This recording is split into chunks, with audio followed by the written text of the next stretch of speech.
ইসলামের সেবায় সোহেল পেজের পক্ষ থেকে যে উপহার সামগ্রী বিতরণ হচ্ছে, সেই সুন্দর একটা অনুষ্ঠানে উপস্থিত থাকার তৌফিক দান করেছেন, সেই জন্য বলে আলহামদুলিল্লাহ। সংক্ষিপ্ত দরুদ ও সালাম পেশ করি আমাদের প্রিয় নবী রওজা বনি সাল্লাল্লাহু আলাইহি ওয়াসাল্লাম। তো আসলে বক্তব্য দিব না, বক্তব্য দেওয়ার সময় নেই। আপনারা অনেক কষ্ট করে আছেন, দাঁড়িয়ে আছেন, অনেকে অনেকক্ষণ ধরে আছেন। তো নিঃসন্দেহে আমরা বলতে পারি এটা একটা কি ভালো কাজ, কি ঠিক কিনা? সওয়াবের কাজ।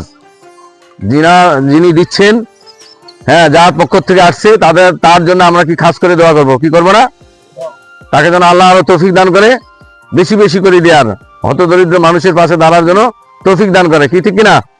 এই যে আজকে আপনাদেরকে দিচ্ছে, আরো বেশি মানুষকে যেন দিতে পারে, আমরা তার জন্য খাস করে দোয়া করবো। তো বিশেষ করে আমাদের হাফেজ সাহেব অত্যন্ত পরিশ্রমী মানুষ। এই বিষয়গুলো নিয়ে যথেষ্ট এলাকার উন্নয়নে উনি কাজ করছেন, পরিশ্রম করছেন।